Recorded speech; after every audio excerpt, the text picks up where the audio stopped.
Hello students, कैसे हैं आप? Very good students. अभी इसके प्रीवियस क्लास में हम लोग डिस्कस कर रहे थे कि जब भी कोई पार्टिकल सर्कुलर मोशन में होता है तो उसकी लीनियर वेलोसिटी क्या होती है, एंगुलर वेलोसिटी क्या होती है, एंगुलर वेलोसिटी लीनियर वेलोसिटी में रिलेशन क्या होता है, एंगुलर वेलोसिटी को हम कैलकुलेट कैसे करते हैं। कुछ न्यूमेरिकल्स का हमने डिस्कशन किया था। अब हम कुछ और न्यूमेरिकल का डिस्कशन करते हैं जिससे आपको क्लियर हो जाए कि v equal to r omega या omega equal to v upon r जब भी हम अप्लाई करते हैं तो वहाँ पर क्या क्या कॉन्सेप्ट होती हैं, ये चीज़ आपके न्यूमेरिकल से क्लियर होगी। तो आइए हम कुछ और प्रॉब्लम्स को डिस्कस करते हैं जो calculation of the angular velocity पर बेस्ड है। ओके, तो आइए हम देखते हैं। क्वेश्चन नंबर 3 है, a particle is launched from horizontal plane, find the angular velocity omega as observe from the point of projection at the time of landing. A projectile is launched from horizontal plane, find the angular velocity omega as observe from the point of projection at the time of landing. देखिए यहाँ पर ये कोई एक object है, ये कोई object है, ओ पॉइंट से इसको लॉन्च किया गया। ओ पर कोई एक ऑब्जेक्ट है, प्रोजेक्टाइल है, इसको हम प्रोजेक्टाइल बोलते हैं, यहाँ से लॉन्च किया गया। इनिशियल वेलोसिटी यू है और एंगल ऑफ प्रोजेक्शन थीटा है। तो angle of projection theta, initial velocity you से लॉन्च किया गया, इसको पॉइंट ऑफ प्रोजेक्शन बोलते हैं। ये जाकर के फिर यहाँ ए पॉइंट पर गिरा, ए पॉइंट को पॉइंट ऑफ लैंडिंग बोलते हैं, ए पॉइंट को पॉइंट ऑफ लैंडिंग कहते हैं। तो हमें इस पार्टिकल की एंगुलर वेलोसिटी निकालना है, इस पार्टिकल की एंगुलर वेलोसिटी निकालना है पॉइंट ओ के रेस्पेक्ट में जब ये पॉइंट ए पर लैंड करता है। देखिए आपका है, find the angular velocity as observe from the point of projection at the time of landing. जब ये टाइम ऑफ लैंडिंग मतलब पॉइंट ए पर आके गिरेगा तो इसकी एंगुलर वेलोसिटी निकालना है ओ के रेस्पेक्ट में। आइए देखें कैसे निकालते हैं। तो हमें सबसे पहले देखना है कि किसके रेस्पेक्ट में निकालना है, ओ के रेस्पेक्ट में। कब निकालना है? जब ये पॉइंट ए पर पहुंच जाए। तो मीन्स जिसके रेस्पेक्ट में निकालना हो और जिस पॉइंट पर वो पहुंच जाए तो पहले उसको ज्वाइन कर दीजिए। तो हमने पॉइंट ओ से ए को ज्वाइन कर दिया तो एक हमारा ये लाइन मिल गई ओ ए, ये लाइन मिल गई ओ ए। ओ ए लाइन को हम लोग आर से डिनोट करते हैं, इसको रेंज बोलते हैं, इसको हमने कैपिटल आर मान लिया। तो हमें क्या करना है, अब ओ ए वो लाइन हो गई जिसके अबाउट ये पार्टिकल जो है पॉइंट ओ के रेस्पेक्ट में जब ये पार्टिकल ए पर हो तो आपको फाइंड आउट करना है। तो ओ ए लाइन मिल गई। अब ओ ए लाइन के परपेंडिकुलर वेलोसिटी का कंपोनेंट देखना है। तो देखिए ये यू वेलोसिटी है, इसको अगर आप रिजॉल्व करोगे तो ओ ए लाइन के अलॉन्ग आ जाएगा यू कॉस थीटा, और ओ ए लाइन के परपेंडिकुलर जो कंपोनेंट आएगा, ओ ए लाइन के जो परपेंडिकुलर कंपोनेंट आपका आएगा वो आपका आएगा ओ ए साइन थीटा। देखिए यू साइन थीटा। तो अब आपका एक तो ओ ए लाइन हो गई, उसके परपेंडिकुलर कंपोनेंट हो गया यू साइन थीटा। तो हमेशा जब भी हम एंगुलर वेलोसिटी निकालते हैं तो v इक्वल टू, जब आप आर ओमेगा लगाते हो तो वहां पर v जो है वो r के परपेंडिकुलर होता है। यहाँ पर r आपका ओ ए है तो ओ ए के परपेंडिकुलर वेलोसिटी क्या है, यू साइन थीटा। तो आपकी angular velocity omega equal to होता है v अपान आर, और v होता है परपेंडिकुलर कंपोनेंट किसके, r के। तो ये हो जाएगा u sine theta upon R. अब आगे अभी हम लोग डिस्कस करेंगे जो r का फॉर्मूला होता है वो होता है r equal to u square sine 2 theta upon g. ये r का फॉर्मूला होता है। ये जो ओ ए डिस्टेंस होती है इसको हम लोग रेंज बोलते हैं। इस रेंज का फॉर्मूला होता है u square sine 2 theta upon g. इस रेंज का फॉर्मूला होता है u square sine 2 theta upon g. तो देखिए ये आपका omega equal to v perpendicular upon r हो गया। वी परपेंडिकुलर है u sine theta upon r हो गया। तो यू साइन थीटा आर होता है u square sine 2 theta upon g. तो u square sine 2 theta upon g, जी न्यूमरेटर में चला जाएगा तो u sine theta into g upon u square. Sine 2 theta का फॉर्मूला होता है 2 sine theta into cos theta. Sine 2 theta equal to होता है 2 sine theta into cos theta. ये साइन 2 थीटा का फॉर्मूला होता है। तो हमने क्या किया, साइन 2 थीटा को 2 sine theta into cos theta कर दिया। साइन थीटा से साइन थीटा कैंसिल हो जाएगा, एक यू से यू कैंसिल हो जाएगा, यहाँ बचेगा जी, यहाँ बचेगा 2 कास थीटा। तो ओमेगा हो जाएगा जी अपान 2 यू कास थीटा। क्या हो जाएगा, ओमेगा हो जाएगा जी अपान 2 यू कास थीटा। एक बार मैं फिर एक्सप्लेन कर दूं, यहाँ पॉइंट ओ से किसी बॉडी को जो है यू वेलोसिटी से हॉरिजॉन्टल से थीटा एंगल पर प्रोजेक्ट किया गया। जब ये जाकर के ग्राउंड पर फिर पॉइंट ए पर गिरेगा तो आपको उस समय इसकी एंगुलर वेलोसिटी निकालनी है पॉइंट ओ के रेस्पेक्ट में। तो अब आपको निकालनी है कब, जब ये पॉइंट ए पर हो। तो पहले आप ओ ए को ज्वाइन कर दिया हमने, ये ओ ए हमारी लाइन आ गई। अब इस ओ ए के परपेंडिकुलर हमें देखना है कि वेलोसिटी का कंपोनेंट क्या होगा। तो इसको रिजॉल्व करेंगे तो इधर आ जाएगा यू कास थीटा, इधर आ जाएगा यू साइन थीटा। तो ऐसा लगेगा कि आपका ओ ए रेडियस के पाथ पर कोई एक पार्टिकल मूव कर रहा है जिसकी परपेंडिकुलर वेलोसिटी क्या है, यू साइन थीटा है। तो ओमेगा इक्वल टू होता है वी परपेंडिकुलर अपान आर। तो हो जाएगा u sine theta upon r, ये हो जाएगा u sine theta upon r का फॉर्मूला होता है u square sine 2 theta upon g. तो u square sine 2 theta upon g, sine 2 theta होता है 2 sine theta into cos theta. तो हो जाएगा u sine theta into g upon u square 2 sine theta cos theta. Sine theta cancel हो जाएगा, you cancel हो जाएगा, ओमेगा आ जाएगा जी अपान 2 यू कास थीटा। ये इसका सोल्यूशन आ जाएगा। ये आप इसको आप ऐसा भी सोच सकते हैं, आप इसको ऐसा सोच सकते हैं, देखिए इसको आप ऐसा सोच सकते हैं कि एक इसको देखिए दूसरे तरीका, इसको आप ऐसा सोच सकते हैं कि कोई एक पार्टिकल है। देखिए आप इसको इस तरीके से कंसीडर कर सकते हैं कि कोई एक पार्टिकल है, ये एक सर्कल है, ये एक सर्कल है, कोई एक पार्टिकल है और ये जो है वो यू साइन थीटा से ये जो है मूव कर रहा है। और ओ ए ये परपेंडिकुलर डिस्टेंस ये आपकी आर है, ये परपेंडिकुलर डिस्टेंस आर है और आपका ये पॉइंट ओ है, ये पॉइंट आपका ए है। ऑब्जर्वर कहाँ पर है, ए पॉइंट पर है। किसके रेस्पेक्ट में निकालना है आपको, पॉइंट ओ के रेस्पेक्ट में निकालना है। तो ऑब्जर्वर यहाँ पर देखिए, अब ये आपका यू साइन थीटा हो गया, ये आर हो गया।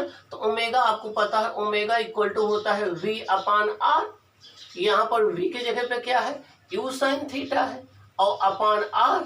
तो आपको जो है आर की वैल्यू पुट कर दीजिए तो आपका जो है एंगुलर वेलोसिटी निकल आएगा। तो जब भी हम ये omega equal to v upon R apply करते हैं तो यहाँ वी जो होता है वो वेलोसिटी का वो कंपोनेंट लिया जाता है जो इस आर के परपेंडिकुलर होता है। तो यहाँ पर ये आर हो गया आपका और ये यू साइन थीटा हो गया, ये आप आर की वैल्यू रख देंगे तो एंगुलर वेलोसिटी निकल आएगी। तो हम ऐसा सोच सकते हैं कि ये ओ ए जो है ये एक रेडियस बन गई, ओ ए एक रेडियस बन गई, ओ ए एक रेडियस बन गई और ए पर ये आपका ओ पॉइंट के आपको ओ ए एक रेडियस बन गई और आपकी ये वेलोसिटी कितनी है, यू साइन थीटा है और ये डिस्टेंस आर है। आप इस तरीके से कैलकुलेट कर सकते हैं।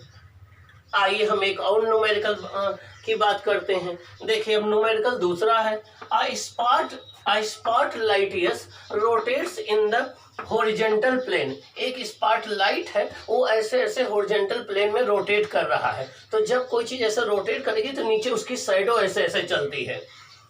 Rotates in the horizontal plane with a constant angular velocity of 0.1 radian per second. इतनी एंगुलर वेलोसिटी से ये रोटेट कर रहा है। The spot of light P moves along the wall at a distance of 3 metre. इससे 3 metre पर कोई एक वॉल है उस पर उसका स्पॉट मूव कर रहा है। Find the velocity of spot when theta equal to 45 degree. जब थीटा 45 डिग्री होगा तो उसकी लीनियर वेलोसिटी निकालना है।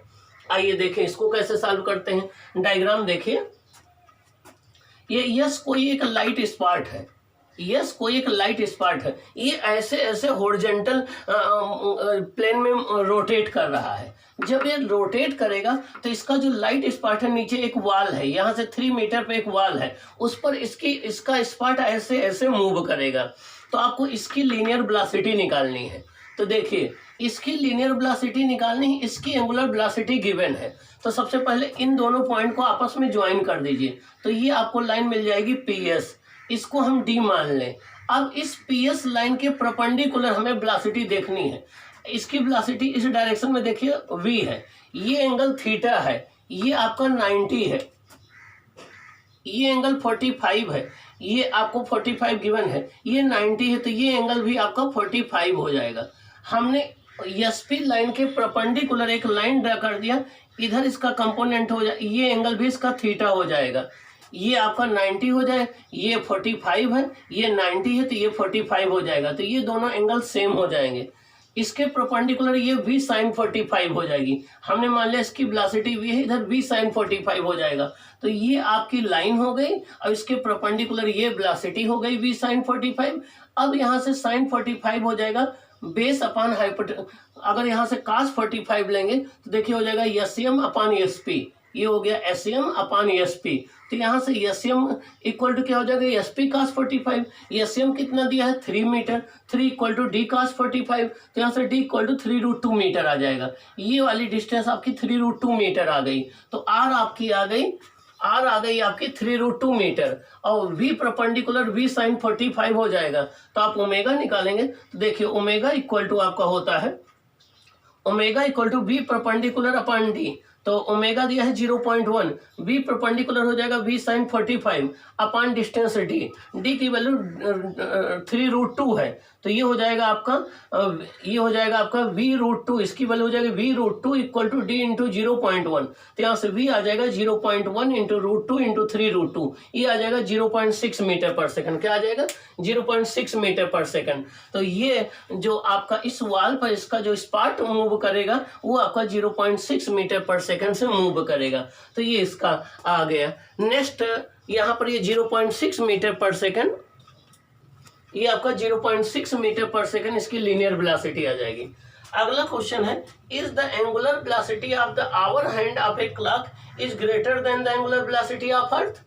हमारी जो क्लॉक होती है उसमें एक सेकंड हैंड होती है, एक मिनट हैंड होती है, एक आवर हैंड होती है। तो हमें बताना है कि क्या आवर हैंड की जो एंगुलर वेलोसिटी होगी वो आपकी अर्थ की एंगुलर वेलोसिटी से ज़्यादा होगी। आइए देखें सॉल्यूशन नंबर 4। आवर हैंड, जो क्लॉक में आवर हैंड की नीडल होती है वो 12 आवर में एक राउंड कंप्लीट करती है, और एक राउंड जितने टाइम में कंप्लीट किया जाता है वो टाइम पीरियड कहलाता है। तो उसका टाइम पीरियड हो गया 12 आवर। और अर्थ का टाइम पीरियड होता है 24 आवर। अर्थ 24 आवर में अपने एक्सिस पे एक रोटेशन कंप्लीट करती है। ओमेगा होता है 2 पाई अपॉन टी, तो ओमेगा टाइम पीरियड की इनवर्सली प्रोपोर्शनल है। तो omega hour hand upon omega earth equal to T upon T H हो जाएगा। ओमेगा एच आवर हैंड की angular velocity upon omega E earth की angular velocity equal to earth का time period 24 hour, hour hand का 12 our. तो our hand की जो angular velocity आ जाएगी अर्थ की डबल आ जाएगी। क्या आ जाएगी, डबल आ जाएगी। तो जो क्लॉक में जो आवर हैंड की एंगुलर वेलोसिटी है अर्थ की एंगुलर वेलोसिटी से डबल होगी। क्या होगी, डबल होगी। तो ये न्यूमेरिकल हो गया। अब आइए हम देखते हैं कि एंगुलर वेलोसिटी की डायरेक्शन क्या होगी। क्या डायरेक्शन, अब हम देखते हैं कि एंगुलर वेलोसिटी की डायरेक्शन क्या होगी, उसका डिस्कस करते हैं। आइए देखें हम।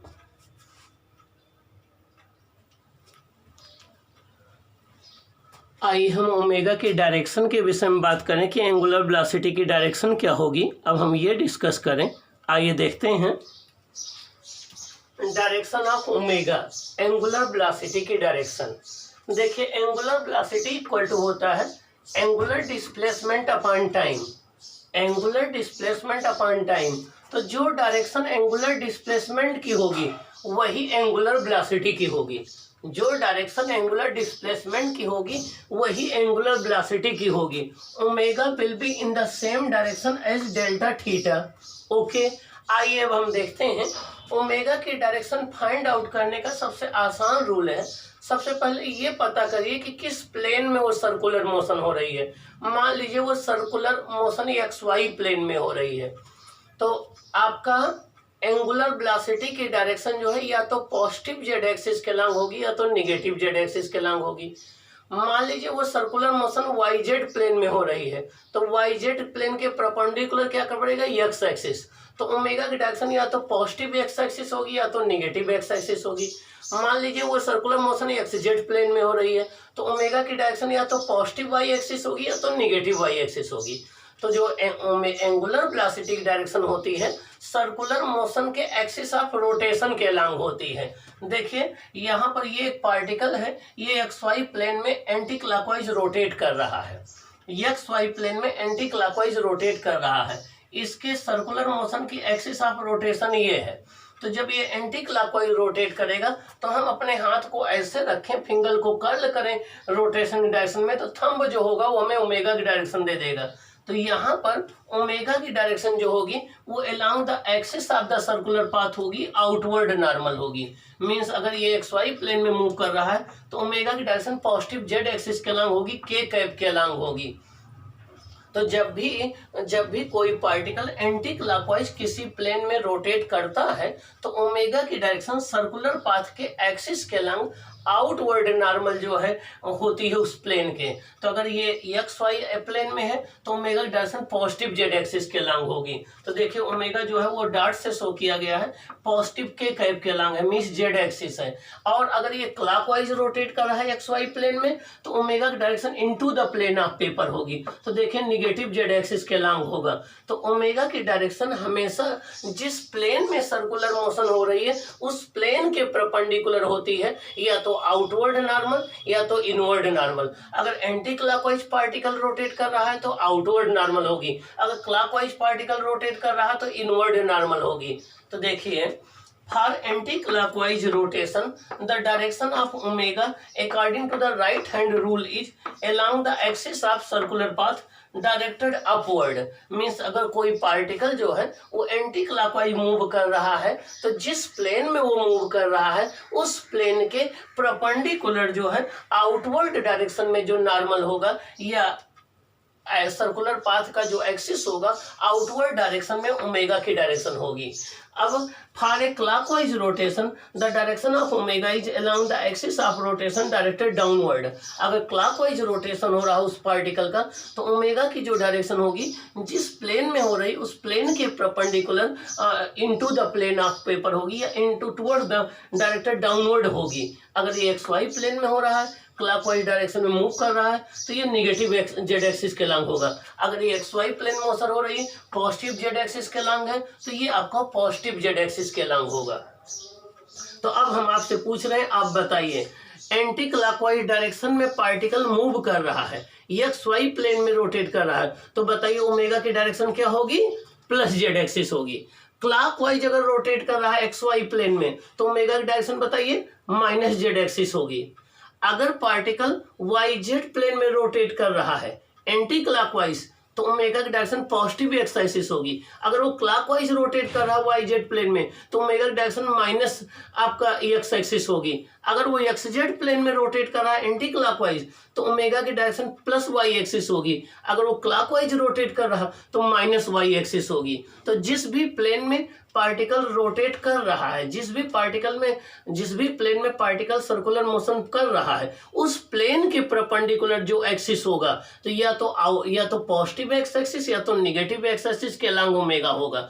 अगर वो पार्टिकल जो है वो आपका क्लॉकवाइज एंटी क्लॉकवाइज रोटेट कर रहा है तो पॉजिटिव डायरेक्शन में, अगर वो क्लॉकवाइज है तो निगेटिव डायरेक्शन में। एक बात और, जब डेल्टा थीटा इंक्रीज कर रहा होता है तो उस केस में ओमेगा और डेल्टा थीटा दोनों सेम डायरेक्शन में होते हैं। जब डेल्टा थीटा डिक्रीज हो रहा होता है तो डेल्टा थीटा और ओमेगा एक दूसरे के अपोजिट डायरेक्शन में होते हैं। तो ओमेगा या तो एंगुलर डिस्प्लेसमेंट के पैरेलल होगा या तो उसके तो यहाँ पर ओमेगा की डायरेक्शन हमेशा डेल्टा थीटा की ही डायरेक्शन में होगी, चाहे जो केस हो, ठीक ना। ये रहा उसका डायरेक्शन निकालने का। अगला पॉइंट देखिए, for uniform circular motion omega remains constant, whereas for non uniform circular motion omega changes with time.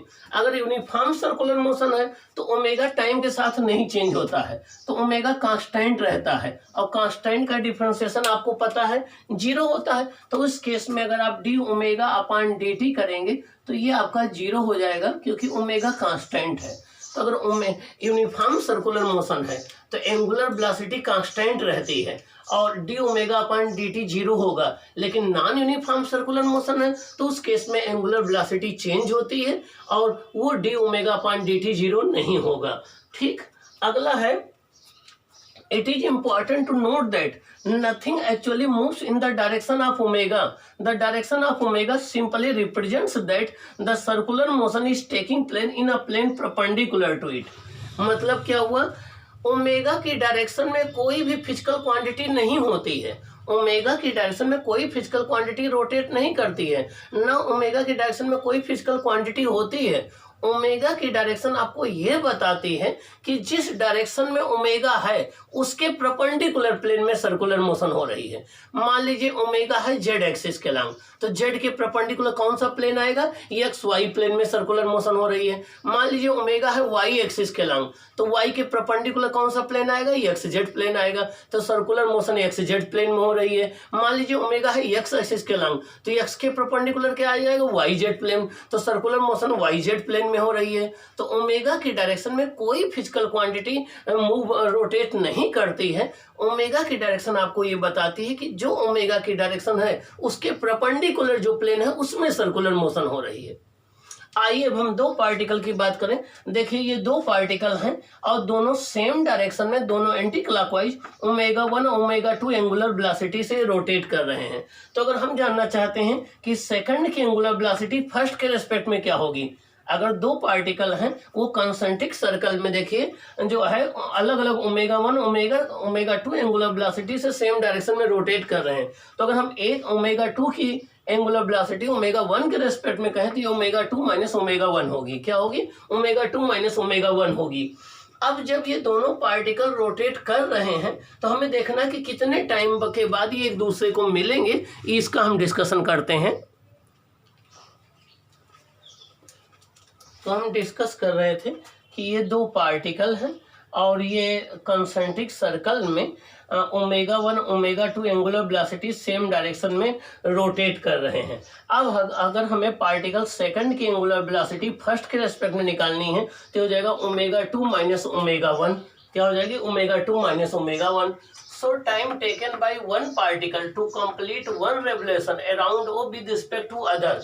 अब जो है पार्टिकल 2 को एक राउंड कंप्लीट करने में फर्स्ट पार्टिकल के रेस्पेक्ट में कितना टाइम लगेगा, t equal to 2 pi upon omega relative. तो 2 पाई ओमेगा रिलेटिव है omega 2 minus omega 1। 2 pi omega 2 होता है 2 पाई अपॉन t2, आपका ये हो जाएगा 2 पाई अपॉन t1। तो t इक्वल टू हो जाएगा t1 t2 upon t1 minus t2। इतने टाइम के बाद एक पार्टिकल जो है एक राउंड कंप्लीट कर लेगा दूसरे के रेस्पेक्ट में। इतने टाइम में एक पार्टिकल एक राउंड कंप्लीट कर लेगा दूसरे के रेस्पेक्ट में। ये आप ऐसे कहिए जैसे आपसे कहा जाए दो पार्टिकल हैं सर्कुलर पाथ पर मूव कर रहे हैं, उनका time period t1 t2 second है। कितने टाइम के बाद अभी वो चलना शुरू करते हैं, कितने टाइम के बाद फिर वो एक दूसरे को मिलेंगे, तो आप t equal to t1 t2 upon t1 minus t2 से निकाल सकते हैं। अगर हम मान लें ओमेगा 1 इक्वल टू ओमेगा 2 है, दोनों की एंगुलर वेलोसिटी सेम है तो रिलेटिव एंगुलर वेलोसिटी 0 हो जाएगी और यहाँ t1 इक्वल टू t2 हो जाएगा, तो यहाँ पर t1 इक्वल टू t2 हो जाएगी, ये 0 हो जाएगा, तो टाइम इनफाइनाइट हो जाएगा। इस केस में एक पार्टिकल दूसरे को रेस्ट में दिखाई पड़ेगा, एक पार्टिकल दूसरे को रेस्ट में दिखाई पड़ेगा और इसी को बोलते हैं जियो स्टेशनरी सैटेलाइट।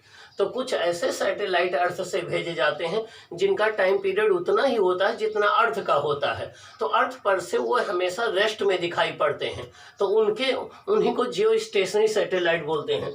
तो जियो स्टेशनरी सैटेलाइट में यही केस होता है कि उनकी जो रिलेटिव वेलोसिटी है अर्थ के एंगुलर वेलोसिटी के इक्वल होती है, जिससे अर्थ पर से वो हमेशा रेस्ट में दिखाई पड़ते हैं। तो जब भी आपको इस टाइप के न्यूमेरिकल करने हो तो आप यहाँ से इसको हैंडल कर सकते हैं। तो ये रहा हमारा एंगुलर वेलोसिटी और एंगुलर वेलोसिटी पर बेस्ड क्वेश्चन। अब हम देखेंगे कि चेंज इन लीनियर वेलोसिटी कैसे निकालते हैं, change in velocity circular motion में कैसे निकालते हैं।